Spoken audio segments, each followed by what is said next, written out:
Casual Grade Snacks, a Jujutsu Kaisen watch-along podcast. We're your snacks. I'm Sarah. And I'm Kay. Hi. Wait, it's been a while. How you been? It's been a while. You know, there's been so much anime I almost didn't notice. Yeah, there has been a lot of anime this season. You're watching like 4 shows? Mm-hmm. I'm watching Jujutsu Kaisen. We all know this one.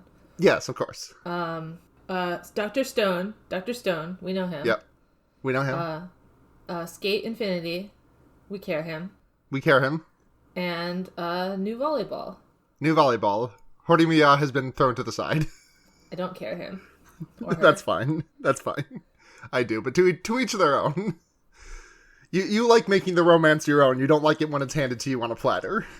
I didn't think their romance was that cute, because the whole thing is like, oh, his secret is that he makes his hair handsome sometimes and has piercing and tattoo.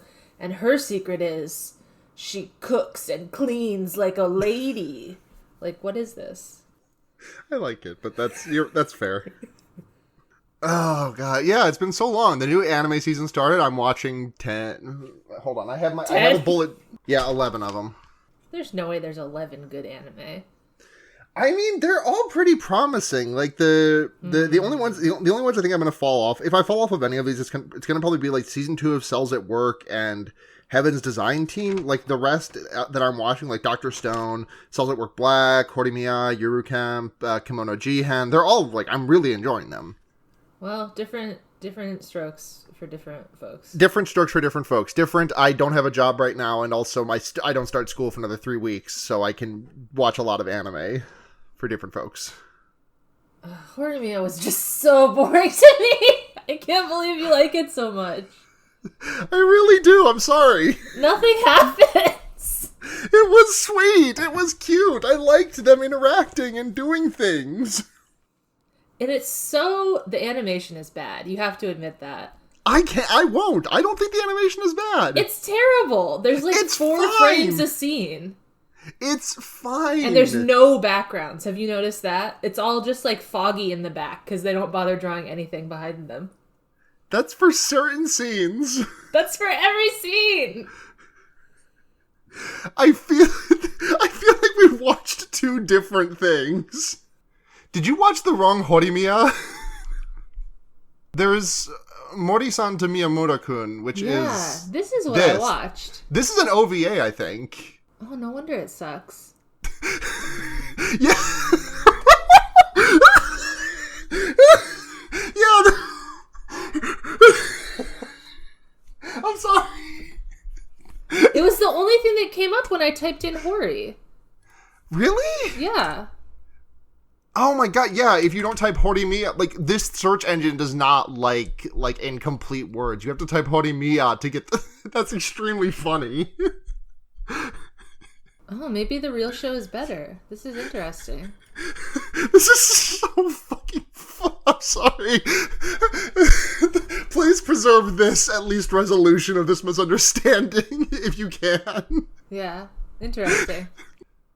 So the first episode of the Kyoto Sister School Exchange Event Group Battle 0 dash. That's the episode title. Episode 14. Yeah. Jogo is smoking a fat human brain bowl in the hot springs. Like, he's got a pipe and it is made out of a transfigured human, and their gray matter is lighting up like it's like it's a bowl. Yeah. And Mahito is like, "Hey, Jogo, I'm gonna do a flip and get naked. Yay, I have to do healing because Sukuna beat the shit out of me last time." Jogo was like, yeah, I'm glad to be healing. I'm almost back together. And I kind of forgot that between the last time we saw Jogo, he was just a head being kicked into he has like a whole goal. Hand and everything. That's why he was mad that he was just a head, because he couldn't smoke up. Yeah. He couldn't hit the brain pipe.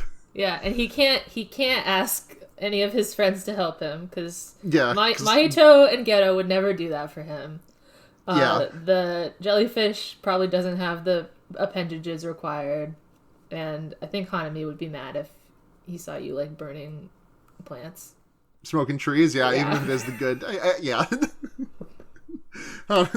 Hanami just goes after pot smokers the same way Jason Voorhees goes after underage drinkers. Mahito is like, yeah, it was, so I had a very eventful couple of weeks. I went to fuck up Itadori. I found a new toy, which is Junpei. Things didn't go very well, though, because Sukuna is my mortal enemy. And he's like, hey, are you sure I couldn't have used a hostage or something to force a pact? And we see, there's like a visual of like, Mahito holding some like silhouette of someone, and then like hostage with a knife arm, and Itadori just like comes into frame with the hiragana face, with the funny, nose as his eyes and everything. It's very good. Geto's like, no, you can't do that. Pacts have to be undertaken. Yeah, Geto knows a suspicious amount about pacts. Interesting. Maybe this will come up later. This will never...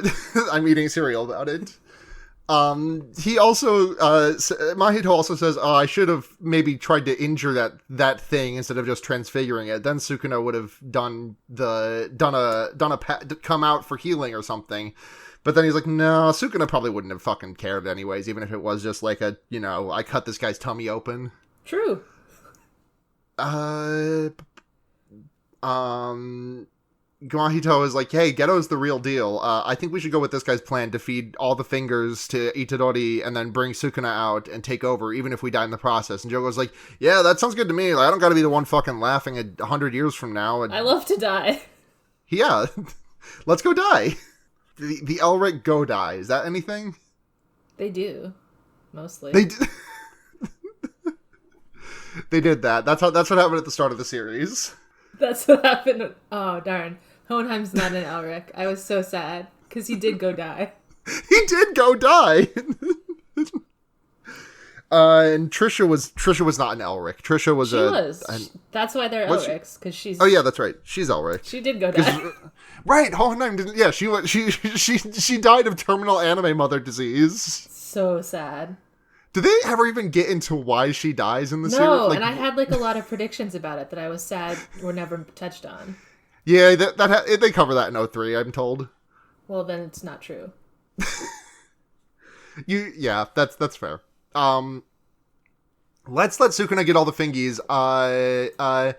Geto is like, yeah, we gotta rob Jujutsu Tech of all of their fingers because they don't want to give Itadori all the fingers until they can do it all at once, because they just want to like they're afraid that like if they feed him like 8 fingers, then Sukuna will take over and Itadori will be unable to hold him back, and so they'll have a big problem on their hands. So what they're gonna do is he's got like he's got 3 fingers in him now, I think. He's got 3. Yeah. They just want to like cram the remaining 17 down his throat, and as soon as they're inside his stomach, just pop back of the head. I mean, it does make sense to me, honestly. It does, but they have to stop Gojo, because Gojo's like, I want to feed him to them as soon as we get them, and they like a little Gojo face doing like a peace sign, which it's cute. Yeah, Geto imagines it, and he's perfectly accurate. Amazing. Yep. And then he says that I let Jujutsu Tech get the fingers on purpose, and then we get our OP. Mm-hmm. We'll talk about the OP. We will, but for now I'll just say that the animation is great. The song is kind of... I don't know why the animation is like so high quality. Right? Like it's like the first OP was no slouch, but like this one is like, what the fuck? The first OP was like animated in the same way that the anime is, but this OP is like very fancy. I feel like it's animated in a way similar to like a lot of the Sakuga has been so far. Like the end of the Nanami versus Mahito fight, for example, comes to mind when he's like swinging around those like big pipes and does a big crush in the wall. Then we go to Nanami Gojo having fun. Nanami is trying to read the stocks, and Gojo is like, hey, let's talk about something interesting. Let's play catch with rice balls while talking about the separation of church and state, and make a video and troll people and go viral. He is so fucking... I'm canceling Gojo for these episodes after this moment. When Nanami just, like, will not go back, will not, like, work with him on the old Rice Balls Church and State video to go viral. He's like, let's play a game, drinking game, tell me the things that you like about Gojo Satoru, and Nanami is like... Everything. Nanami is like, yeah, man, I'm not participating in this, but keep up that energy, dude. Itadori could use it. He's been through a lot. And Gojo's like, hey, did you tell him that about the finger? No. And then Nanami just cuts him off. No, I did not. I kept that shit from him. And I'm trying to take a different tact with my nitpicks about anime and manga stuff. I'm only nitpicking stuff that I actually care about, which is why I'm bringing up this one of Gojo just saying, "I'm glad I left you in charge" in the anime, and in the manga he says, "That's why you're the man," which I think is fun. Damn, he is the man, and we all know he is. And Nanami is like, hey, is it like safe to let him like be like this? The folks still want him dead. Like Sukuna came out and like almost fucked up a lot of things. And Gojo's like, yeah, they might try and go after him, but like you know firsthand that Yuji can kind of hold his own now, right? And then speaking of, Yuji comes in and he's so excited and cute, and he's like doing like flapping, and it's just so adorable because how excited he is. He says so excited like 3 times in a row. Yeah, he said, like, we get a bunch of, like, text popping up on screen of, like, I thought you were dead, touching reunion with friends, nice to meet you, deciding factor of his first impression, first meeting with the second years, Kyoto students appear, exchange event, it begins, beginner's guide to the exchange event, and it's just, he's so excited to see his friends, and then Gojo completely fucks everything up. No, it's good. And Gojo's just like, are you seriously gonna do nothing cool about this? You've been dead for like 2 months. And at this point, like a ska insert song starts playing, and I'm like, the insert music, I really liked the insert music in these episodes. Like, I feel like we got some new stuff, and I really liked to hear it, in addition to the old standbys. I'm not sure I noticed it, honestly. Sorry. Listen, it'll probably come up again. They normally reuse insert music a couple of times, but listen for the ska track. And go just like, we need to do a fucking cool thing. The first years will laugh and cry, and the second years will cry. Someone will probably puke, and there's little chibi, little heads of, the first and second years, and Kugisaki just like starts throwing, like alternating between crying and throwing up and crying and throwing up, and then global warming will be solved, and it's cool. God, it is cool. And Itadori loves it, and they're both doing wiggles, and they're like, okay, Itadori says, tell me what to do. Gojo says, okay, you just have to do exactly what I tell you to do. And Itadori says, well, tell me what to do. And Nanami is like, isn't it enough of a surprise that you're alive? And like, he's speaking truth. It would be pretty surprising. And Kugisaki receives some upsetting news that she is not going to Kyoto, and Panda is like, yeah, so we're having our exchange event with Kyoto Tech, not in Kyoto. And Kugisaki's like, what? No, she was so excited to go to Kyoto. She's so mad, and she's like, well, why? Panda's like, yeah, it just happens that we, whoever won last year, we got to do it. And she's like, why the fuck did you guys win then? Come on. And then Panda says, it wasn't us, dude. It was Okotsu. He murdered everyone.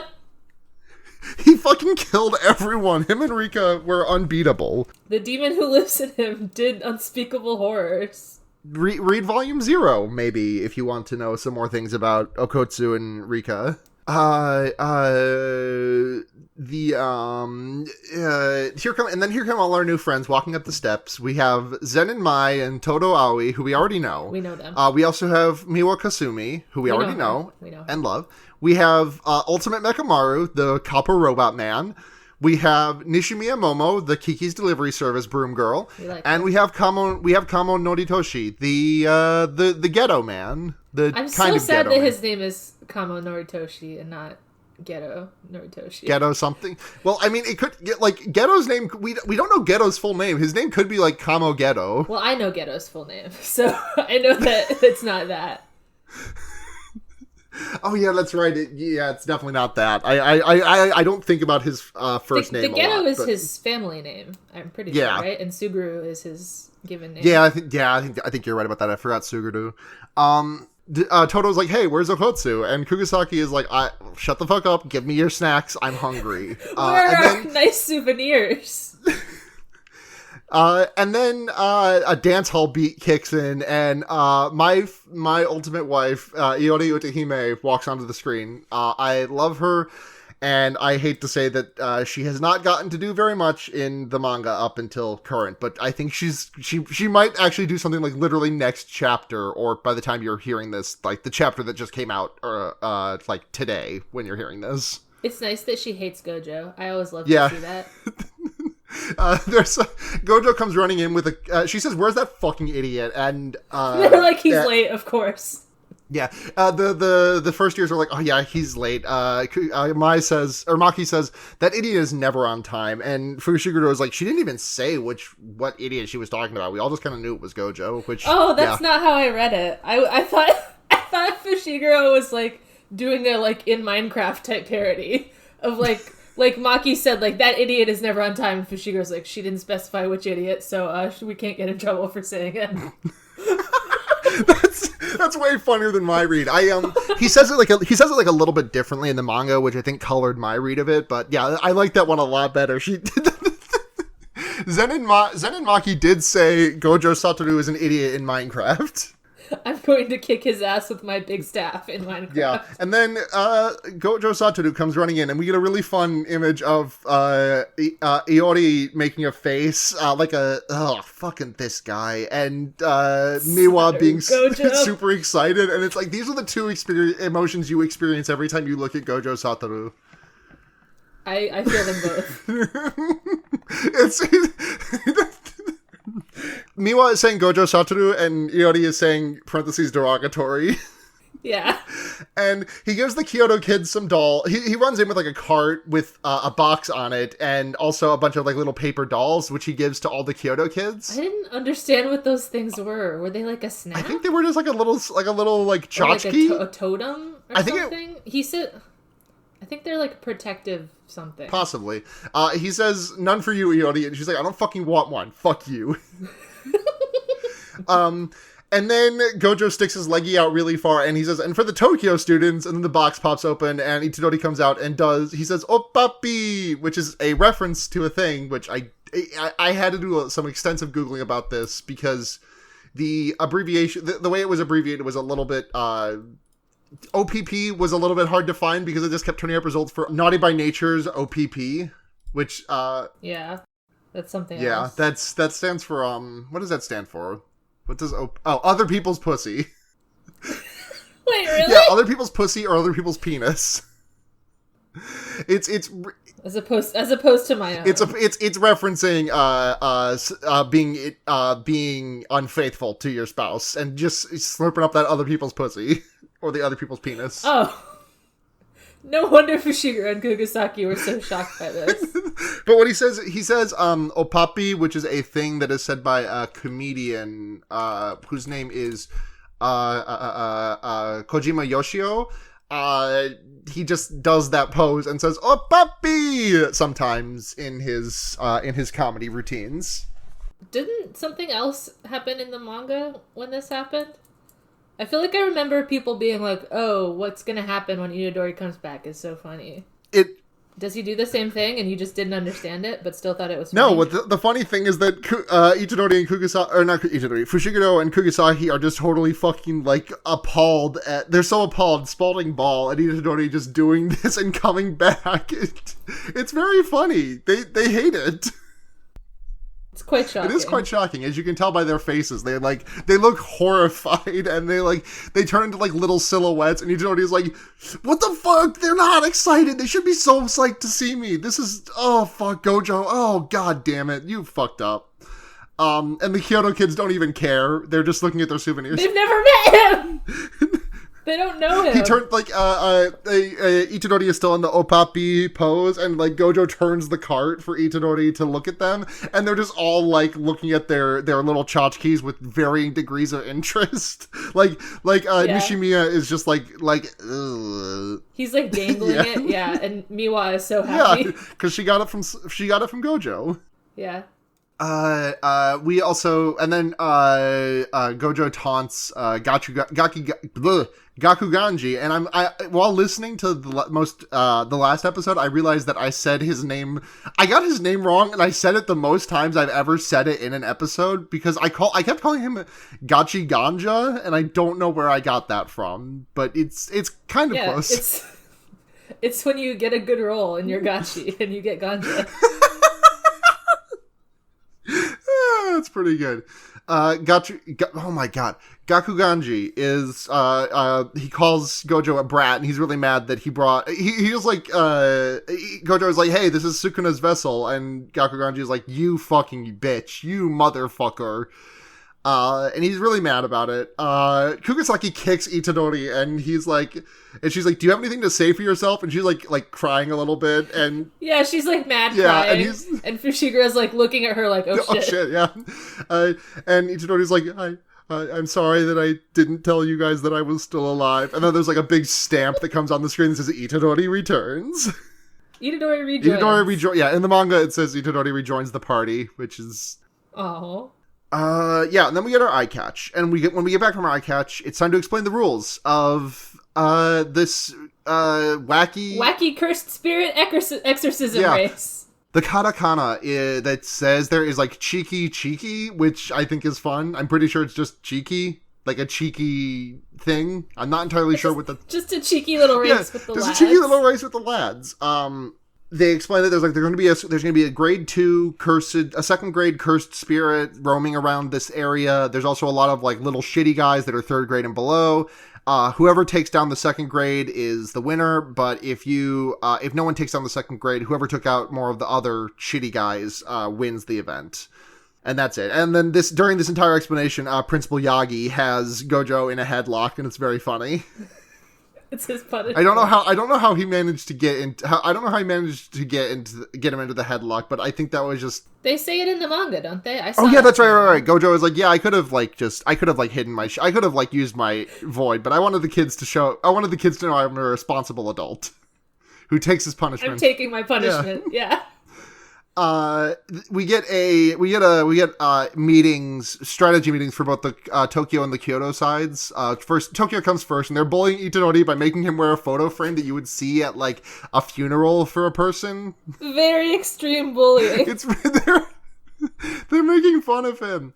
And then Itadori meets Maki, Inumaki, and Panda. And he has the traditional questions of why can you talk and why can't you talk? Right? We learn a couple more things about Inumaki's powers. Like there's like a recoil effect, and he's like keeping the word. He's like he speaks with Salmon Row and all those things for other people's sake, but also his own sake. Yeah, I was taking notes on this. This is very important. And I think I know we discussed this in the past. I think it has been. I think it's either been like. I think there's enough of a pattern at this point to notice that like I don't know exactly what it is, but like he says certain words for like affirmative or negative things, and it's not just gibberish sushi words coming out of his mouth. Yeah, I think that's right. I think salmon is like his yes. And then Maki's like, hey, give me Slaughter Demon, the big knife that Gojo took from me. Give that back. And then Itadori's like, oh, fuck, that wasn't Gojo's? I broke that shit. Oh, piss. Gojo has that thing. And Maki's just like... she buys it. Yeah, she buys it. She's like, that blindfolded fuck. She says that. And we get a flashback to when Itadori did PogChamp before he knew Pogman was canceled. Yeah, now Itadori has the spirit and... whatever, the spirit of Pog, yeah. When Maki is like, Gojo's a piece of shit, we get like a cut to Gojo sitting in like the observation room and just he sneezes. Yeah, the classic anime sneeze of someone has said something about me. They're talking about like, so our plan originally was to like have either Panda or Inumaki take on Toto, but like now that we've got you in the mix, we can rearrange our strategy a bit. I don't know how strong you are though. And Fushiguro says, I don't know what he's been doing in the 2 months that he's been gone, but like if we were to fucking literally 1v11 him, he with no curse techniques or anything, he would win. And Maki is like, almost shide. Then we go to the Kyoto side meeting, and Gakuganji's like, hey, kill Itadori. He's a monster, we'll treat it like an accident. Kill it with cursed, and he's like, why? And they're like, he already died once. How the fuck are we supposed to do this? And Gakuganji, Jesus fucking Christ, I'm gonna be messing that up for a while. Gakuganji is like, hey, we have to kill Itadori. He's a monster, and yeah, Maya's like, isn't he back? Like, he died already. Gakuganji is like, yeah, I think that was a suicide. We need to make sure to kill him with cursed energy or else he'll come back as a curse, which is like, that made me do really big thinking emoji because I've thought for a minute that it might be implying that like there's something cursed about Yuji now that he's, like, been reanimated? Like, no, I think they just don't have the whole story of him, because it was definitely also not a suicide. Right, it was not, but it was also, like, not a death at the hands of cursed energy that prevents a curse from happening. Like, I think that, like, just, like, it was, I don't know how to classify it. Like, I don't think it was murder or suicide or whatever. It was just a weird... It was a very weird... I mean, I guess it was technically suicide. Like, Itadori killed himself to save Fushiguro. I think it was a murder. I'm gonna go ahead and say it was a murder. If you rip someone's heart out, then they've been murdered. Okay, that's fair. But then in that case, that like there's like curses come about from bad shit like that happening, and I'm wondering like if there was something like I'm not like trying to like hint at something that's been. But Itadori's energy about it was not bad energy. I would say that's true. That's true. I think it would be interesting though. I'm simply having a think about it. Maybe he got a new ability, which is what we see next episode. What? Yeah, he got a new move. His new move of gaslight. What? What he does to Todo. Or what Todo does. What? He didn't like do it intentionally, but like it's weird. What? Do you know what I'm talking about? No. When Todo has that like 2-minute memory of that doesn't exist. He didn't do that to him. He was just thinking. He has like surrogate memories now of Itadori. No, that's not what that was. You're taking that way too literally. What do you think it was? He was just like imagining like what his life would be like with this friend with him. Because he's imagining like what his life would be if he had like met Itadori and they'd gotten to be like. And also Takada-chan. They literally say okay, this might be a narration thing in the manga then, but let me see if I can find the panel. Hold on. It was the same as like imagining Junpei getting to be their friend. It was just like an imagined friendship thing. A much more in-depth one than that though, and this is Yeah. This is like skipping a whole episode. I know, but I need to look at this now. I'm sorry. Okay, here we go. Okay. Yeah, in the manga, there's like the line this might not have been in the anime, so there's again, narrator voice. At that moment, a memory was born inside Todo's brain of a past event that never happened. Does that sound familiar to you?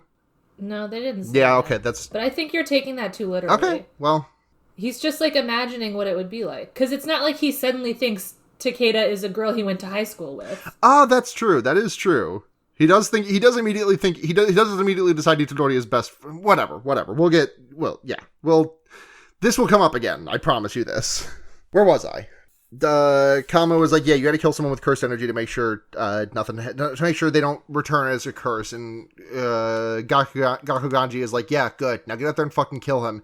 And Todo is like, fuck this shit. You guys suck. You all have shit taste in women, which is a fun thing for him to say to a room that's... He even says it about, like, when he says that line, the camera is on, like, Miwa and Momo. Yeah. So I was like, hell yeah. He's saying that to a room. The way it's, like, written is so much better than in the manga, too. He's like, I have long been disappointed with your fucking taste in women. Yeah, I've long been disappointed in you all and your bad taste in women is the exact quote, yeah. Your cringe and fail taste in women. Let's go get this done. There's a Takada-chan thing happening that I need to watch live and record, which he brings up. What do you take me for? I would only watch the recording? Yeah, Kamo's like, let's just get this done and then you can go watch the recording. And Toto's like, who the fuck do you think? You think I'm just going to go up there and watch a recording? I'm doing both, idiot. Dumbass. And then they all just like make a bunch of faces at him and Mai's like, that's your problem? That's your fucking problem? You don't care about murdering a man, but... Yeah. And then he's like, if you order me around, I will fucking kill you. I will not hesitate. Bye. And then also, when we cut back, Gakuganji also has just gone from the scene. Yeah, he was embarrassed about his shit taste in women. He's like, oh fuck, my taste in women is so cringe. So Gakuganji vanished, and they're all like, just let the guy run. Big dog got a hunt. I don't give a shit. Yeah. We should just focus on taking down Itadori. And Miwa is like, the SpongeBob Miwa, like, wait, you guys are actually gonna kill Itadori? I thought you were joking. She doesn't want to do it. She really doesn't want to do it. I love her so much. Nishimiya is like, hey, we got to watch out for, first Kamo is really elitist about sorcery, just like Mai was when, because remember when Mai and Toto first showed up, and Mai was like, oh, that must have been so shitty of your someone like that being a Jujutsu sorcerer, that must have made you so mad. And Kamo is like expressing the very same sentiments, which it's telling me that like being part of a big Jujutsu clan fucks you up. I wonder if that means anything. Well, I mean, I guess there's like 3 big clans, and I guess Kamo is one of them, and then Zenin is another one. Maybe Gojo? I don't know. Mm-hmm. Maybe we'll find the third one. Well, yeah, but you will find the third one out, I'll tell you that. Yeah. They say Fushiguro is part of the Zenin clan, so I guess maybe he just has his mom's name or something. Yeah. Or like maybe his mom was it and he has his dad's name. Yeah. His cringe fail dad, something like that. But he's like part of that clan. Mm-hmm. But he's nice with it. So he's not, his brain isn't poisoned. Right. He does, because he wants to overthrow the clan shit. He hates the clans. That makes sense. Nishimiya is like, hey, we gotta watch out for Inumaki. Let's not all get blasted by him. Let's just watch out. And Maya is like, hey, I want to have Maki and Kugasaki. And Kamo's like, you sound just like Toto. And she makes a face at it. She's mad about that. Yeah, she gets the anime angry sign on her forehead. Yeah, it's fun. Gojo, now we cut to Gojo and Iori. Well, wait. I wanted to talk about this setup thing. Sure. Where, like, yeah, so Kamo is like, if we just all go and kill Itadori at the same time, it'll be good. And Nishimiya is like, well, if we're all in the same place, then we're weak to sound attacks from Inumaki. Right, he's gonna use bug buzz and fucking sweep us. Yeah, he will. And Kamo says, actually, if you know how Inumaki ability works, then you can deal with it very easily. So I'd like to see that later. I'm interested in them, like, knowing each other. Yeah. Yeah, now you can move forward. I just wanted to make sure we got on No, thank you. This is the Gojo misogyny moment scene. He's having a conversation with Iori, and he's like, hey, so are you mad at me? And she's like, like very clearly lying no. And he's like, yeah, I didn't do anything wrong. That's what I thought. And she like makes an angry face at him. But it's whatever, because he's like, hey, I think there's a fucking traitor in our midst. These curses are getting like smarter, and they know things about us, and it's really concerning. You just gotta watch. Can you just watch out for the Kyoto kid, see if one of them is talking to someone who they might think is a curse user, but is actually just a curse because they're so intelligent? Because the intelligence we've seen out of Mahito and Jogo is like really kind of unheard of as far as curses go. So Gojo is like, yeah, the kids might not actually know that this is a curse they're talking to. They think they could just be thinking it's like a cursed user, which is, it's working with a cultist rather than working with a devil. Yeah. So he's just like, yeah, can you check out the photos of Kyoto? And she's like, how do you know that I'm not a traitor? And Gojo says, oh, you're too weak and you would never do it. And she like throws her cup of tea at him, and it hits the infinity. Yeah, the infinity blocks it. And he's like, oh, you're so easily upset. You will never find a husband like that. And she gives this incredible line. I just love the line delivery here. Just like, I am the senior here, because she's like 5 years older than him. Yeah, it was really, really good. What does she? Yeah. It's really good. Then Fushiguro and Itadori are talking right before we get to the big battle, and Fushigiro's like, hey man, did something happen? And Itadori says, nah dude, I'm good. And Fushiguro gives him a look, and Itadori's like, yeah, okay, I've got some traumas. I don't want to lose anyone else's... Fushigiro's like, bro, you think I don't know you're depressed? Look at me. I think I would know. Look at me, I am a depression speaker. I know trauma, and you've got it.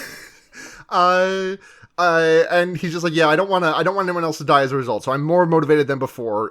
We can talk about the traumas later. Let's go win this shit. And Kugasaki wants to beat the shit out of them and says, for Maki-san's sake. For Maki! Maki's like, don't say that. It's not for me. And then Panda also says for Maki. Yeah. Why is it for Maki? Just to be her root sister? Yeah, gotta get her ass. For Maki. Okay. And then we get our ED, which is Give It Back, which... Oh, the ED is so The ED is really good. We'll talk about it at the end, too. And then we get our Juju Stroll, which is just Takada-chan. The Takada-chan thing that Toto wanted to watch. She's just drunk at a sushi shop. I'll admit it. Watching that, Toto's right. She is cute. This is definitely a good type of woman. It is. The thing is that, like, I feel like Todo... I have no real basis for this, but to me, like, Todo is to Takada what most of my friends are to VTubers. And don't ask me to explain that, but because I can't, but it's just a vibe that I am feeling. I mean, VTubers are kind of like idols. They are. They're like open source idols. Yeah. That's true. She gets her sushi, and Todo loves it, because he's like, oh, she's totally drunk. And then Itadori walks past and is like, hey, did you know that OPAPI stands for Ocean Pacific Peace? And Gojo's like, oh, no shit. And that's the episode. I don't know what they're talking about, but okay. We will now do the OP and ED analysis. I didn't go as in detail with this one as the other one because it's mostly characters we already know, but we'll just pick out the new things that I think are good to know. Sure, I'm pulling up the OP for to watch side by side. All right, yeah, you can go through it. First off, there's a cat with Gojo's eye. This is something for sure. Can I tell you it's kind of a Sans Undertale type cat. That's just supposed to be the author because Gege Akutami's his little like Shonen Jump Gijinka. Oh, this guy is the cat. It's the cat with the one eye. Oh, interesting. Oh. Okay. Next we see Evil Panda. Evil Panda. I don't like it. It's pretty yucky to look at. The Evil Panda. It's like Panda, but he like has tusks now. He's like part gorilla or something. Yeah, he's strong. Mm-hmm. And then, let's see, what else is interesting? Okay, Gojo has some flowers. He's bringing them to his date with his boyfriend. And later we see Geto is doing one of those, like, chocolate orbs, you know? He's doing a chocolate orb. Pour the chocolate on. He's at his date. Gojo brought flowers for this nice chocolate date. So that's true. We see Urahime a little. And then there's also, like a lady with, like, a braid. And I think I saw her in one of the episodes too, but they like don't mention her. I'm looking at something else in the episode in the OP. You know that part when like a bubble dissolves really slowly? Yeah, it like there's like something in that bubble and I can't tell what it is. Hold on, I'll screenshot what I'm talking to you about just so you don't have to like scrub through and find it. It's just like a reflection of a building, I guess. It kind of looks like one of the shrines. It looks a little bit like that Sukuna lives at. Yeah, I was gonna say it almost looks a little bit like the Bone Throne, because the shrine, like it just looks so like unsteadily built. Like I feel like at a typical shrine you would see like a diagonal up, a flat, a diagonal up, a flat for just like the stair flat. But this is like really lumpy all the way down. But I don't know what it could mean. Yeah, there's a lot of symbolism. Yeah, maybe we'll uncover later. Yeah. Let's see. There's another scene where, like, Mahito is being twisted and he's, like, crucified someone to a wall. I guess he'll do that. I think that... I'll admit it. I'm pretty disappointed that Mahito lived. I wasn't looking forward to him being a recurring villain. I'm sorry. We're gonna have to see him even more. I can't believe this. Mahito with the crucifixion is gonna be, the lore... Mahito has become Catholic. Yeah, that it's good, but the lore that is revealed in the scene that is like foreshadowing is it's my least favorite part of this entire series, if I'm being honest. But okay. Alright, now the big important thing. Fushiguro does have an elephant. He does. I win. You win. You get it right. He has a big pink elephant that fires a laser. It's so good. Very exciting. Uh-huh. And also, let's see, what else did I like? There's a part where they're playing baseball, which is fantastic. Sports anime confirmed. Yep. Itadori is like the batter, Todo is the catcher, and Nishimiya is like on her broom far away pitching, which is funny.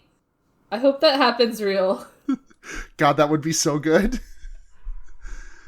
Let's see, what else? We see, there's a white-haired lady on a building. Yeah, and I think she's like one of the Kyoto teachers or something, maybe. Because she seems like she's like... I thought that I saw her in the scene where all the teachers were watching the fighting. Yeah, I'll tell you, that you did. You did see her. Yeah. It's just a hair, but it's apparently the same hair. Yeah. That's her. It's like a white hair, so maybe she's related to Gojo? Possibly. How do you feel about the guitar? It's cool. Yeah? I don't think that it's a character, but no? It was cool to see a guitar. Okay. No. I think it's the same as the cat then, from you, like, telling me that. Oh, okay. If the cat is not a character, then I don't think the guitar is either. The guitar just represents Gege Akutami's hobbies, which is to play guitar. The guitar represents the cool guy who's playing the music. Yeah. That's Huya extended. Yeah. Let's see. The other things that are cool in the OP, they're all the kids are fighting Hanami throughout it. So I guess we'll see that fight. Toto, like, shows his cool move where he, like, swaps places with people. Yep. He does that one time. There's, like, some, like, very small scenes of the principal with baby panda. The panda was, like, wearing a diaper in, like, an elementary classroom or something. Uh-huh. So I guess we'll get the panda backstory. Fantastic. And then there's also, like, 2 kids in, like, little yukatas. I couldn't tell if it was Okatsu or not. I thought maybe. Oh, yeah, it is Okotsu. It's Okotsu and... Yeah, it's Okotsu and Alive Rika. Right? No, it's Okotsu and, I forget that guy's name. He shows up in the volume 0 in, like, 1 or 2 No, you're thinking of something else. You're thinking of a different shot than me. Because Okotsu is in it grown up, but there's also, like, 2 little kids in Ukatas. There's, like, a girl and a sad little boy. Yes, I know exactly what you're talking about. That's not Okotsu. Okay, yeah. I couldn't really tell. Yeah, there's, like, a little girl and a little boy in Ukatas, and, like, the girl is leading the boy, and his eyes are closed because there's, like, scary things. Uh-huh. There's, like, a creepy, transfigured person in the background. Yeah. I don't know what that's about, but that's something. Yeah. Okay. That's everything I noticed. Okay. So, a lot of scenes will happen. It seems like we're going to get a lot of backstories, and a fight with Hanami, which is interesting. I think maybe, like, Hanami will, like, crash the event, the party, so they'll all have to fight him or something. Mm-hmm. Yeah, I think that makes sense to. I think that's a reasonable conclusion because you see Fushiguro and Kamo, like, both throwing shit at Hanami. Yeah. Oh, like, yeah. Right Kamo next to each other. Doing his, like, blood shuriken. Yeah. Yeah, that's cool. I want to see that. And then Gojo and Geto had a nice date at the chocolate shop, so I'm happy for them. There's a cute little picture of there's, like, a 2-second frame of, like, a cute little picture of the non-Mai and Toto. Oh no, it is Mai. Mai's in it. Yeah, it's just Nishimiya, not, Miwa, Mekamaru, and Mai. Yeah, Toto and Kamo aren't in it. Yeah, they couldn't suffer it. Yeah, and they're all smiling, but Miwa is, like, uncomfortable. Yeah. She's sad. She's not actually friends with them, unfortunately. I can't really tell what face Mekamaru is making there, but it does not seem like a happy one. He is a robot, so I'm not sure he makes faces. You've got a very good point. Oh yeah, we didn't cover it, but, like, when Mekamaru speaks, he just opens his mouth and a speaker talks. I like that a lot. It's like the scene in Lilo and Stitch where she puts his fingernail on the record and just, like, pops open his mouth. Yeah. It's pretty good. I'm not enchanted with him, but because I think a robot is cheating. But I mean, I guess I'd like to know his backstory. Maybe he's the baby panda. We don't know. We can't be sure. There's just a baby panda inside that suit. Yeah, like who knows? like it's like that one alien in Men in Black that's just, like, riding in the head. A small tiny baby panda living inside Mekamaru's head. Yeah. I mean, maybe he's the scared child in the Ukata, and he, like, was killed by this girl and turned into a robot or something. I think there's, like, a spirit of a boy within the robot. Maybe the robot ate him, like in Five Nights at Freddy's. Sorry, I don't know anything about Five Nights at Freddy's. I'm very proud of that. Okay, I won't explain it to you then.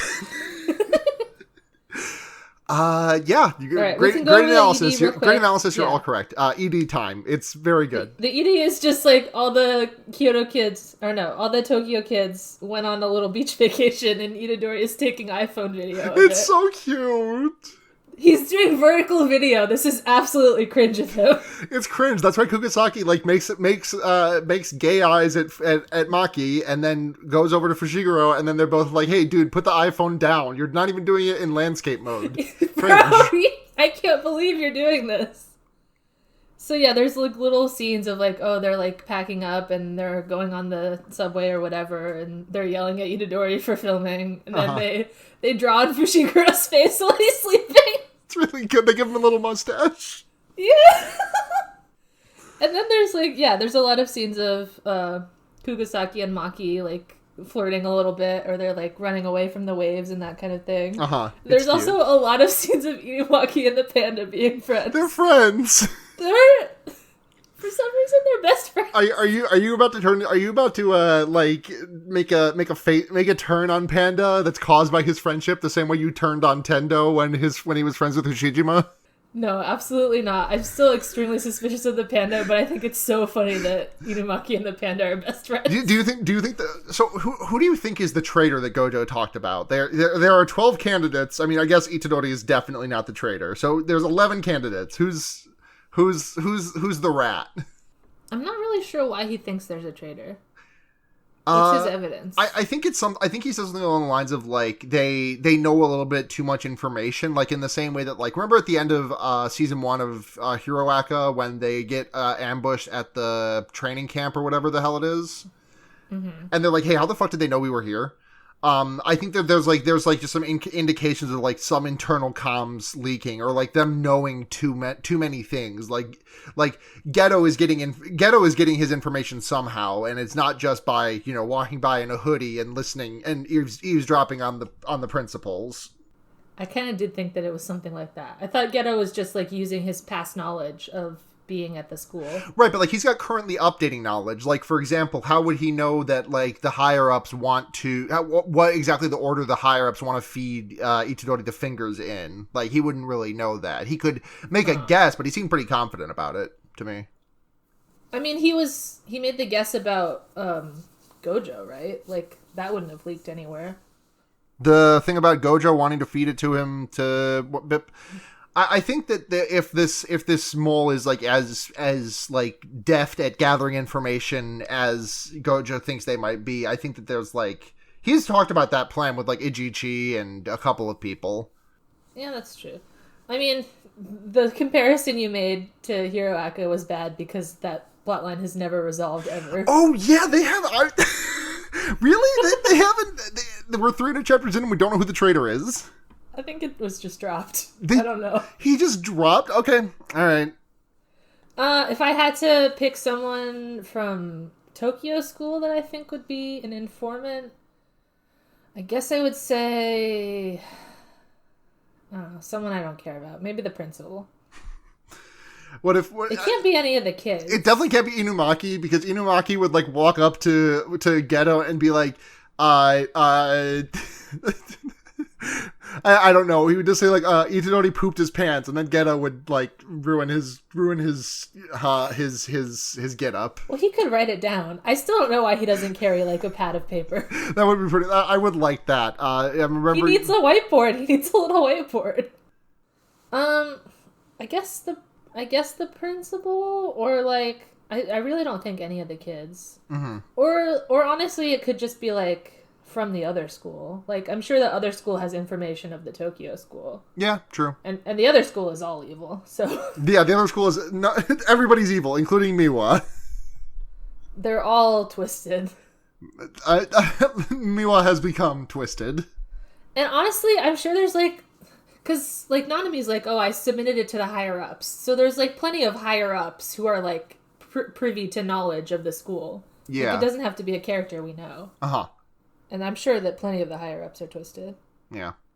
Is there an answer to this question, or are you just asking? No, there is. I'm not gonna... Well, I guess I'm wrong then. There is an answer. Sorry. You'll never know, and I'll never give it away. So, you want to go to the next episode? Now we are on episode 15, which is Kyoto Sister School Exchange Event - Group Battle 1. Uh-huh. Mm-hmm. So we're starting, all the teachers are in like the room from the Hunger Games where you can watch all the battles happening. Yeah. This is what's happening. There's like a bunch of TVs, and I have no idea how they could possibly have cameras that are capturing all this action. Like, there's like 4 screens, and they show something happening on the camera like once, and it shows like the teams running by for 3 seconds, and I'm like, okay, they'll never run by that camera again. You know? They got a lot of cameras. Who's in charge of this? Listen, the Jujutsu AV club. Great. Okay, well, Gojo goes on the intercom and is like, okay, the battle's about to start. Now, Urahime is gonna give you guys a speech that will encourage you. And she's like, oh, fuck. Some of you will get hurt, but try to help each other and be smart. And Gojo says, time's up, and she gets mad. Yeah, and he does an Ichiro Suzuki reference here, apparently. Yeah, I noticed it a little. And then Itadori helps you by saying, Ichiro? Yeah. I would not have gotten it otherwise, but I was familiar with, I was made familiar with him doing the Ichiro stretch, which I didn't realize the first time. Okay, so the teams are, like, on opposite sides of the big zone. So they send out their reconnaissance members, which is Fushiguro summons his good puppy, and Nishimiya flies up on her broom, which she can just do, I guess. I can't tell if it's the power of the broom or her. That's funny enough. That's classified. Okay. That's a question that was answered in literally the last chapter of the manga. Okay. So they're looking for the grade 2 curse. And they find a funny little spider instead. The Tokyo, our friends do. And they go to fight it for some reason. Fushiguro's like, no, wait, there's something happening. And Toto busts through, and he's like, I'm gonna fight you guys all right now. Yep. And then Itadori reveals the plan, which is he has to fight Toto, and the rest of them all run away. Yep. And we get our first Buppy of the Corps. Yes, he was running. We love to see... They do still call him a demon dog, which is sad to him. It's not... He's divine. Yeah, he's a divine dog because he's an angel. And he's a perfect little puppy. So yeah, they leave Itadori to fight Toto. There's like a flashback of them deciding this because they're like, oh, we were going to have like Fushiguro or the panda fight Toto, but they also do tracking, so we'd rather have someone else do it. So you can do it, Itadori. And Itadori's like, yeah, I want to win instead of just be a time sink for Toto. Because Monkey's like, you don't have to win. You just got to buy us some time. And Itadori's like, oh, no, I'm gonna win. I got this. I'm definitely going to win. And then Itadori gets the shit kicked out of him for like a full minute. Right. He gives Toto a knee in the face. And then Toto was like, nice hit. Here's one for you. And he like punches a hole through the little shitty spider that was there. The little shitty spider curse that was there. And explodes Itadori through like 3 trees. Yeah. And Itadori's like, damn, if that spider hadn't taken the hit, I would have fucking died right there. I can't believe my arm is still attached to my body after that. I almost lost my arm again. That would have been so fucking cringe. God, I need this arm for punching. And so he just, like, kicks him into the tree, and it's, like, kind of upsetting to see. Because, like, he's, like, his hand is, like, jarring, and, like, blood is spattering off screen. Right. It's kind of reminiscent of, like, all the bullying scenes with Junpei, honestly. It really is, especially the faces Toto is making. Toto is making some freaky-ass faces here. Yeah, he's being evil. And then he's like, oh, he's dead already? I guess I'll just leave. And then Itadori, dramatic anime protagonist gets up. And then he says, you think I'm going to let away with you beating my head like that? What if you made me dumber than I already am? It's so good. No, but Toto has the perfect comeback, which is Takada-chan said that men are perfect when they're a little dumb. Takada-chan loves himbos. I love Takada-chan. She's so good. I want more Takada-chan. I think we're gonna get more of her because she's been in like half the Juju strolls that Toto's in. God, what if she just like shows up in the current manga arc and is like, I'm also a Jujutsu sorcerer. Sorry, Toto. Itadori says, I don't know who Takada-chan is. I don't follow idols. And he says, then how do you know she's an idol? Tricked, got you with facts and logic, owned. I mean, he's right? Like, Itadori does know who she is. Oh yeah, he's totally right. So now that Itadori has revealed that he knows who Takada-chan is, Toto realizes he has to ask him the most important question, which is, what kind of woman do you like? And I am noting this time that he did say what kind of woman this time. So Itadori's only answering that question. He's only answering that half right now. Yeah, right. He's politely answering the question stated. He did not add the asterisk of if it's a guy, that's okay too. That's why Itadori says, well, I don't get it, because he rather would answer a dude. Well, Itadori is confirmed bi to everyone. Oh yeah, this is true. So if he'd say what kind of person you like, Itadori would say, a big booty white woman or like a sad little boy. But instead, he says... No, he says, let me think about it. Perhaps a tall woman with a big ass? Like Jennifer Lawrence? Like Jennifer Lawrence! I want to say, I don't think Jennifer Lawrence has a big ass. No, absolutely not. Like, what... I'm going to Google this real quick to see what Jennifer Lawrence's ass looks like. Let me type in Jennifer Lawrence ass. Oh my god, she has like... It's not like bad, it's just like... She's 5'9" also, which I wouldn't call tall. Yeah, her ass is just like average. There's nothing spectacular going on here. A tall woman with a big ass. Maybe he doesn't know who Jennifer Lawrence is. Maybe he saw another movie and thought that was her. Maybe he's just like got his wires crossed and he's just like got her name mixed up with like I don't know, Grace Jones inexplicably, who is a tall woman with a big ass. I am looking at a picture that says she looks very tall next to Josh Hutcherson. So maybe he just saw The Hunger Games. Yeah. That's entirely possible. Oh no, wait, what the fuck? Why did I think Grace Jones was fucking huge? Grace Jones is shorter than Jennifer Lawrence. Damn, maybe Jennifer Lawrence is tall. She's 5'9". That's how tall I am. I guess I'm tall for like a woman. Yeah, that's how tall my sister is. My sister always complained about being too tall for all the other girls in her class. It's like a high percentage of women, like the percentile. And I guess compared to Japanese women, maybe. Yeah. How tall does it say Takada-chan is? Tall idol Takada-chan. Let's see what the... Let's see if we can get some information from the Jujutsu Kaisen wiki. I'm sure it's there. It's not. What? Wait, why did I get the Spanish one? Jujutsu Kaisen en español. That's also I also got that. 5'9". Damn. Okay, so Jennifer Lawrence is exactly the same height as tall Ida Takada-chan. Maybe J-Law is tall as shit. Once Itadori says this, Toto's like, holy shit, this is what I say. And now he has his beautiful vision of a possible friendship. Yeah. Which is, as I said, the anime within the anime. Yeah, it gets letterboxed. Yeah. And it's like the sakura blossoms are falling. Yeah, it's really good. And they like envision like a high school friendship of like Itadori and Toto hanging out, and I'm gonna confess to Takada-chan. I love how Itadori is like wearing a red hoodie. It's like mostly his outfit, but it's like it would be like a different school's outfit instead of a jacket with the red hood attached. It's like a red hoodie with like a jacket being worn over it. It's an AU. Yeah, it's an AU. So. He's like, yeah, I'm gonna confess to Takada-chan, and Itadori's like, come on, I don't want to have to comfort you after that. Yeah, he says I don't want to pick up the pieces. And then you know Toto confesses and she rips it up and says she's interested in somebody else, and he's sad, and Itadori's like, come on, I'll buy you ramen, buddy. It's cute. It reminds me of like, do you know? This is the stupidest reference. Do you know? On Tumblr, there's a post about the Matrix. Yes. Where. Do you know what the post I mean? No, I don't. Keep going. I might. I've seen a lot of posts about the Matrix. Yeah.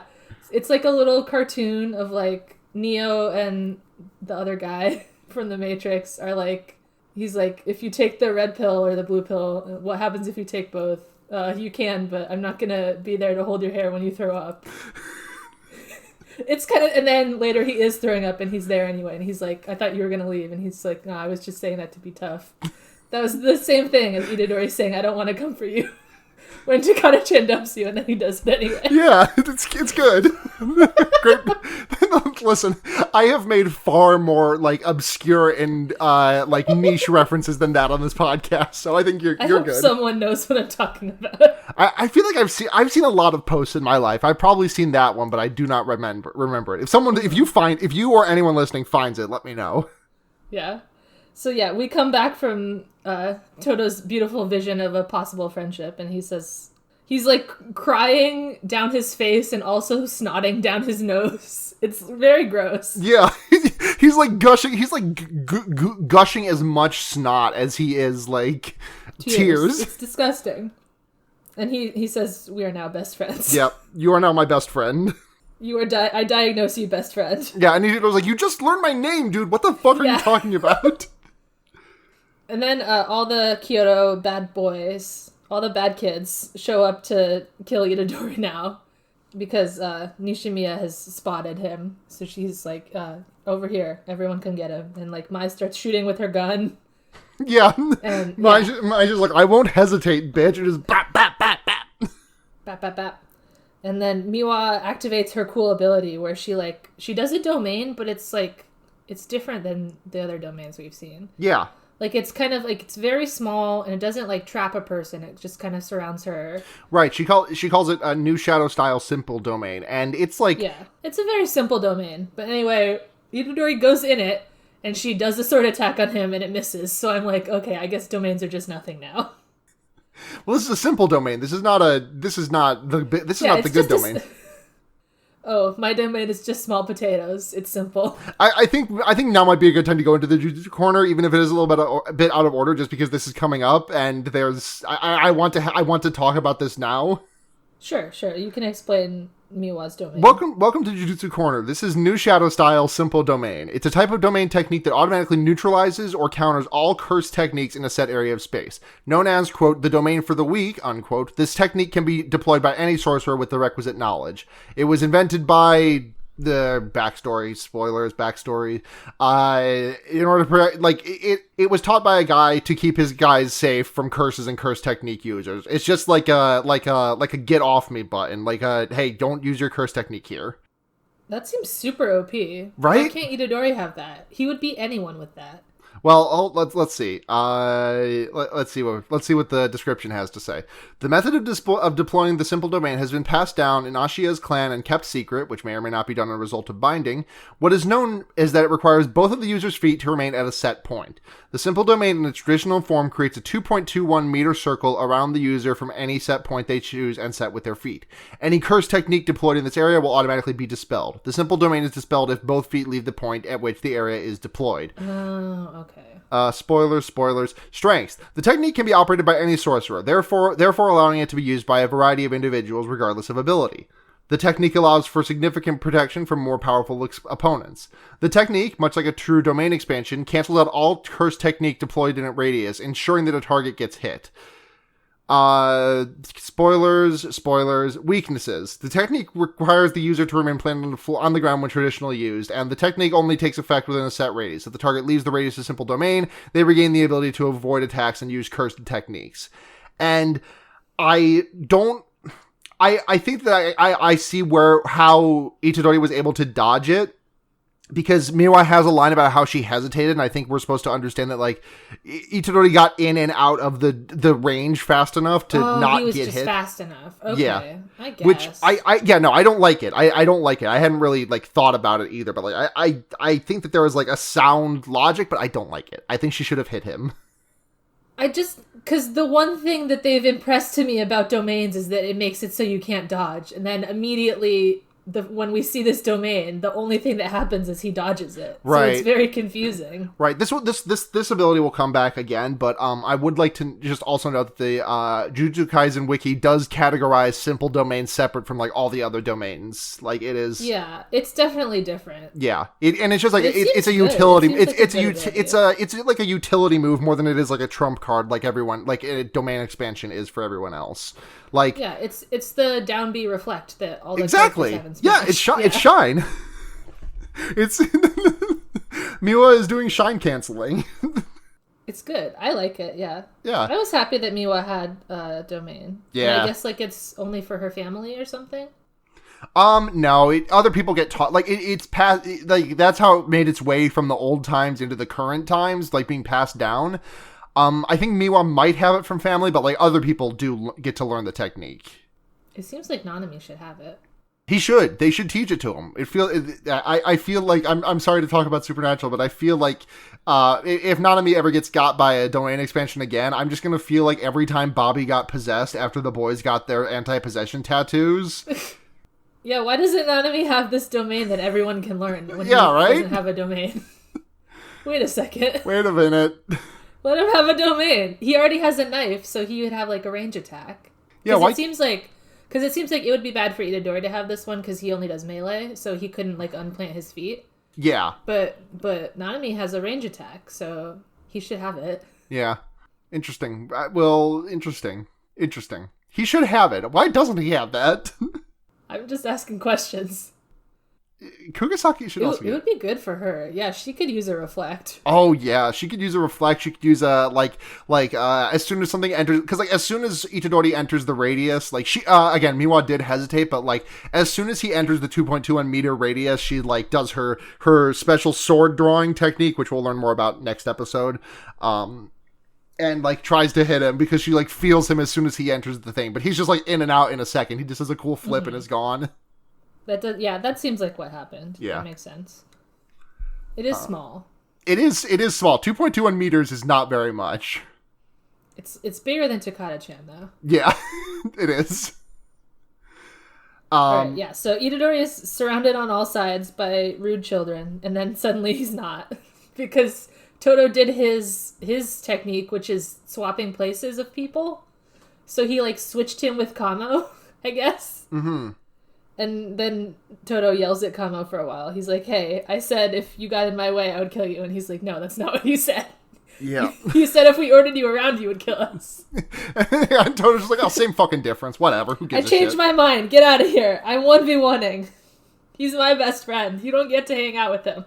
There's a small change in the dialogue after Todo recovers from his flashback of remembering Itadori moments, which is just that in the anime he says you never lost in your hometown, versus in the manga he says we never lost in our hometown, which is like, it's a very small change and I really don't care about it that much. It just feels like a weird change. Like, I don't know. I like the idea of that. I like the idea of them like fucking double dragon fighting their way through the town.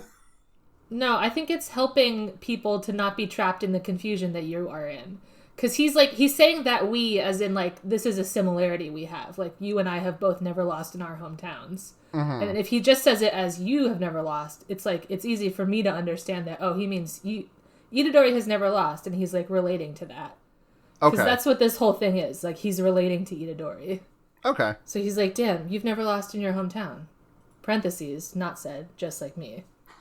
Parentheses, just like me, parentheses, not real, imagined, parentheses. Mm-hmm. Okay, so yeah. Todo basically just says, oh, you guys fuck off, I'm fighting Itadori, and they're like, yeah, I guess so, whatever.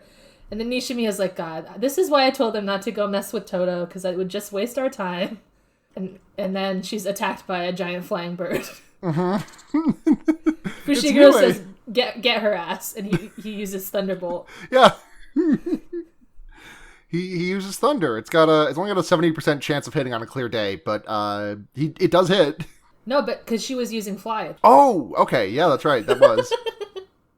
Oh fuck, being in Pokemon League has unlocked so many good jokes about us. Mm-hmm. So now we like go from the Kyoto kids to our friends who have split up into two groups, which is Maki and Fushiguro, and then Inumaki, Panda, and Kugisaki. And they're both they both have trackers on their teams with their Fushiguro and also somehow the Panda, which is not explained, but they're like, seems like all the Kyoto kids are in one place trying to kill Itadori. Maybe we should go stop this. Yeah. So the plan they decide on, and they can't communicate with each other for some reason, because Fushiguro won't pick up his phone when Kugisaki calls him. Kugisaki calls him, waits for one ring, and is like, fuck, Fushiguro, pick up on the first ring, you idiot, asshole, fuck you. And she, like, scrolls through, like, a call history of all red calls. Like, no one is answering her fucking calls. Actually, I think the red calls means that she's not answering. Oh, that's way funnier. Fushiguro's trying to get her back, and she's just got her phone on silence. She's like not. Yeah. So now the new plan is everyone will go to help Itadori protect him from the rude kids, except for Inumaki, who will go 1v1 the second grade cursed spirit. And Inumaki's like, I don't want to do that. I want to go help Itadori too, which is adorable. He does our new emoji. He does Iemaki. He says no. But he also says bonito or whatever. Yeah, and he also he does the straight edge arms. Yeah.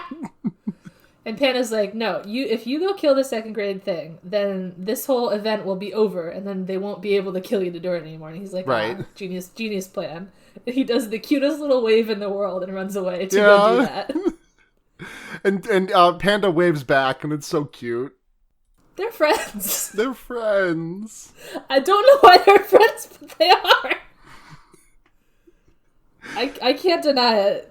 It's cute that they're friends, but I don't like the panda. I think by this time next week you will... I'm not saying this because of, like, anything that happens in the next 2 episodes. I just think that, like, by the next 2...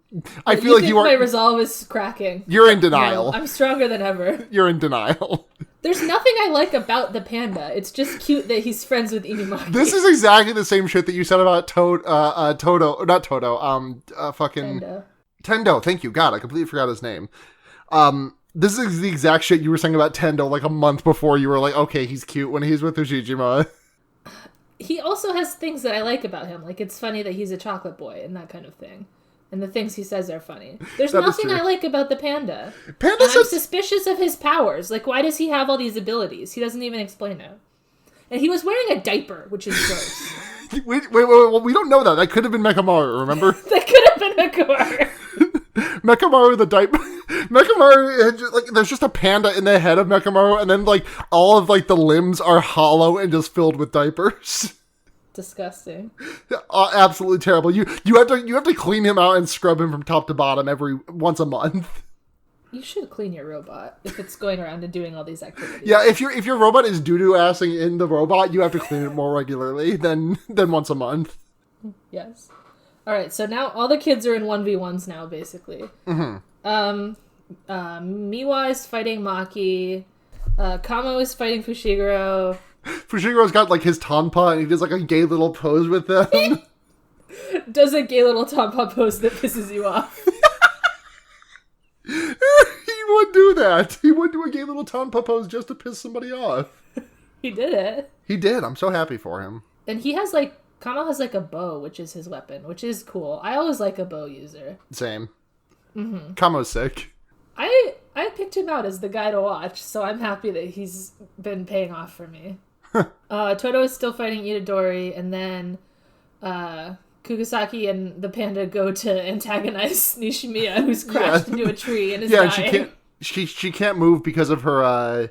She's been electrified. Yeah, she's been paralyzed by the electrocution. And they, like, Panda and Kugisaki both lean over and, like, Nishimiya, come and play. And she says, this is not cute at all. Yeah. She's in denial about how cute Kugisaki is. She will realize. Cute at all. So, Miwa and Maki's fight gets the most screen time here. Yeah. Where she's like... Miwa's like, I'm sorry for all my friends trying to kill your guy. I don't want to do it. I'm not like other Kyoto students. And she, like, explains the recommendation system, which is, like, you need other sorcerers to say you're cool so that you can get a job, and your teacher can't do it. And Maki says, why do you want to get a job so bad? And Miwa says, I'm poor! She said, I'm poor. I have 2 brothers. I have 2 little brothers I must care for. Yeah. And Maki's like, are you too nice to get along with Mai? Yeah. And she says, yeah, probably.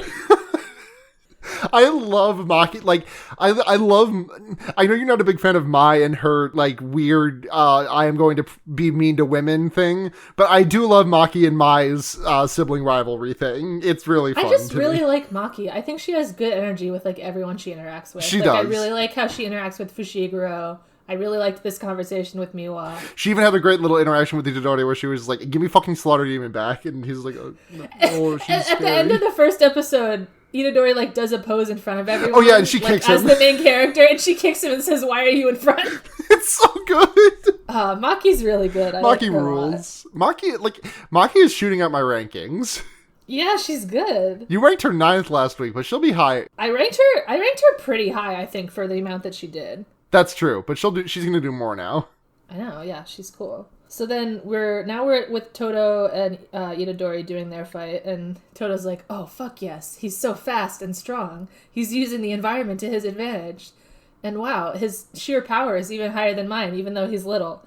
But wait a second, his Chris technique fucking sucks. This guy is posting cringe. Divergent Fist is not epic.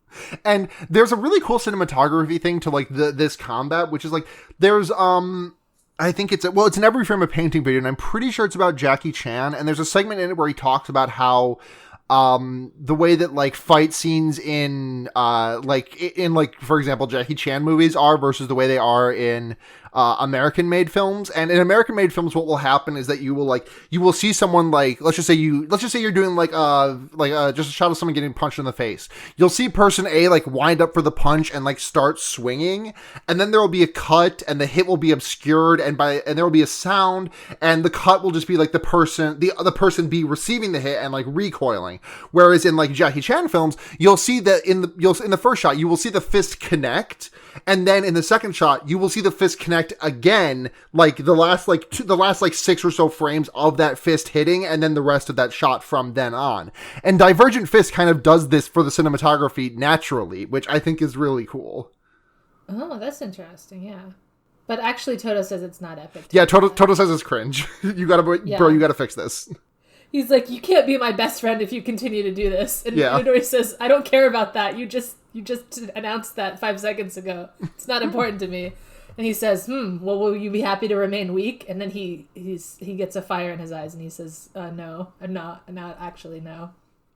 And he charges up his big fist, and that's the end of the episode. Well, Toto says, good, my best friend, and he says it in English. Yeah, and then that's the episode, right? Yep. Juju Sanpo. This Juju stroll is pretty funny. Yeah.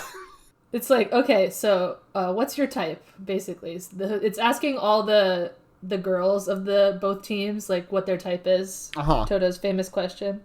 Maki says it has to at least be someone stronger than me. She does it gender neutrally, which we stan. Yeah.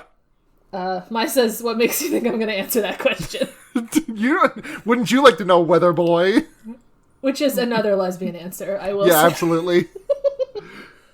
Kugasaki says that it can't be anyone useless, broke, smelly, stingy, or dead. I feel like this must be like a translation, or like this is something in Japan or something. Yeah. Maybe, I don't know. I'm going to go back and see if she says like hikikomori or something. I cannot get with a dead guy. And Itadori's like, whatever, I wasn't interested. The fucking Metal Gear Solid voice, the Kakikuke Ko. Next is Nishimiya, and she says, do you know who Sebastian Stan is? It's and she's so looking at like funny. A picture of him and drooling. And says he has a hot body. She says he's sexy with it. She just wants a man who looks like she just wants a man who looks like he'll give her a UTI. She likes the Winter Soldier. Yeah. Like I said, UTI, man. And then we get Miwa, and she's like, oh, well, like most girls, I like a hot guy, but I'd also like if he was funny and if he treated me like I was the only one for him, which is adorable. It is. And then the problematic end of this part is it goes to Gojo, and he's like, Well, we don't get Iori. Iori doesn't say anything, which is a shame. We don't find out who her type is. She wouldn't answer. It's her answer is Ieri. They apparently they're apparently friends according to the trivia. That. Oh, I love that for them. Yeah. Anyway, Gojo like hems and haws for half a minute and then says, the girl with the notable bangs, you know her? Yeah, he says she's nice. Like it's a very I'm trying not to answer my evil boyfriend. My evil ex-boyfriend who does murder all the time. My evil dead boyfriend. Is he dead? What's that? I mean, he's... I don't think he's dead. No, did you not read Volume 0? No, I told you. I read, like, the first chapter, and then it seemed like there were spoilers, so I stopped. I thought you had gone back and read it. That was, like, before Inumaki had showed up, and you were like, I want to meet this guy organically. Oh, yeah. Well, it doesn't really matter. You should read it. Okay. It's important. Yeah. So basically, Gojo tries to say that Miwa is his type, but we're all just deciding to read it not that way. Yeah. And so are you, our dear listener. Yep. If he said that, no, he didn't. Exactly. We've got questions. Oh, I'd love to answer some questions. This first question from Good Apollo, I'm Megasun4 at Squizpillion. I just think Toto is neat. Enjoy your evening. I will. Thank you. I will enjoy my evening. And you know what? I might think Toto is neat.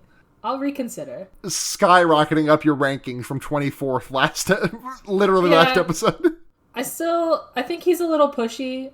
The way that he enjoys Takata-chan is a little creepy, but I do enjoy her, so maybe I can find some common ground with him as well. Yeah. That was my exact reaction to Toto also. The first time he showed up, I was like, oh, this guy fucking sucks. I hate this guy. And the second time he showed up, I was like, oh, okay, this guy rules.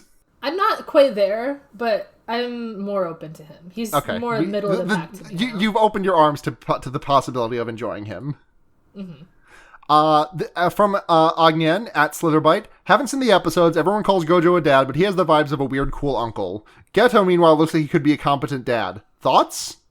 I think Geto and Gojo are like, you know that one picture of Jean and Bayonetta, and it's like your lesbian aunt showing up on Christmas? My gay uncle's showing up to unleash the present apocalypse. Exactly. That's how the series is gonna end. The gay uncles. It does seem like Geto is more responsible than Gojo. I will say that. I mean, I feel like that's like a, like I feel like I can name some like algae species that are more responsible than Gojo. True, but I mean, his children all do care for him. I will give him that. They do. I mean, they'll say rude things to him and kick him in the ass constantly, but Itadori likes him. Yeah. One bad spook and she do what I zoinky at Groove and Ghastly asks, what is the one thing you would ask someone to instantly become your best friend? Oh, I'm favorite Haikyuu character. I can tell a lot from that. Yeah, that honestly might be it for me. I'm nowhere near as high. This is why Sarah and I are ending our friendship. Right. If someone said the word of Tendo to me, if I asked them that, just a stranger, I would just walk away. No more words. The thing is, to break kayfabe for a minute, I love Tendo. He does not get enough things to like make him cement his status as a top one. Like he's a top fiver for sure, no question. But like, I just like so many other characters that I love get so much more than Tendo does. And I don't get me wrong, I love him when I see him, but like Tendo is not my number one guy. All right, who's your number one guy? It's Asahi? Asahi's probably up there. I'd have to like redo the character ranking, but like Asahi's up there, Kita is up there. Love Kita. I love Kita. Bokuto, of course. Tsukishima. I think that's my top 5 right there. Asahi, Tendo, Bokuto, Kita, Tsukishima. All right, our friendship can continue. Okay, I'm so happy to hear that. That's gonna do it, I think. Do we have anything else to do before cleanup? I don't think so. Okay. If you want to find us, we're on Twitter at Special Grud Snacks. That's that's grade with no vowels and snacks with an X. Thank you to Noah Geist, noahgeist.bandcamp.com for more of their music. They made our incredible intro and outro music, Lost in the Bug Snacks.